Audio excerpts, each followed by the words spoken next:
ওকে মেহেদি, একটা জিনিস আমি না বুঝতে পারছি না, ম্যানেজার কোন সাহসে বললো আগামীকালকে গ্রাহক আসবে না কিন্তু আমাদেরকে ব্যাংকে আসতে হবে? কেন আসতে হবে? আমাদের জীবন নাই? আমি কি সারাদিন কালকে ঘুমাবো? এই কথাটা কাকে বলেছে? ম্যানেজার কোন সাহসে বললো যে আগামীকালকে আসতে হবে? আমি এই কথাটা কোনোভাবে মানি না। এই কথাটা নিশ্চয়ই আপনাকে বলেছেন না রাহেন? আপনি নেহাতি ভালো একজন সৎ মানুষ এবং সাধারণ মানুষ, সহজ সরল মানুষ বলে আপনাকে বলেছে। আমাকে বলুক না ম্যানেজার, আমাকে বলুক, আমি সিধা মুখের উপরে বলে দেবো। আমি ওসব ম্যানেজার ট্যানেজার মানি না, আমি চাকরির পরোয়াও করি না। আসুক ম্যানেজার আসুক, আমি তার মুখের উপরে বলে দেবো, কিন্তু বলে দিলাম যে আমি চাকরি টাকরি মানি না, আমি আগামীকালকে আসতে পারবো না। ডাকেন আপনার ম্যানেজারকে, আমি মুখের উপরে বলে দেবো। ডাকেন ভাইয়ান।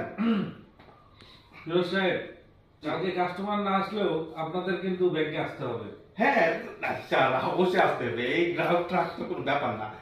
আমরা ব্যাংকার, আমাদের কিন্তু প্রতিদিনই আসতে হবে, রাতেও ব্যাংকিং করতে হবে, ঈদের দিনও ব্যাংকিং করতে হবে। আমি চাই কালকে 10:30টার মধ্যে সবাই ব্যাংকে ঢুকে যাবেন।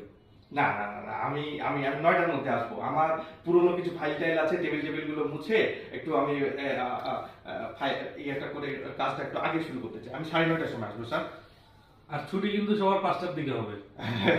না না না, আমি আমি আমি 6টার সময় বের হবো। আগামী বছরের একটু প্ল্যানটা করেই আমি বের হবো স্যার।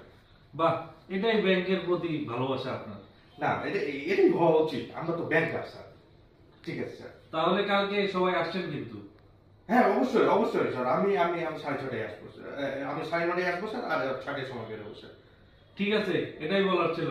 জি স্যার। আমি আসছি তাহলে। জি স্যার, একটু দেখে নেবেন সিঁড়িটা একটু পিচ্ছিল।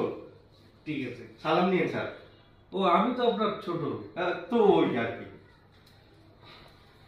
আচ্ছা বললাম না, মনে রাখ।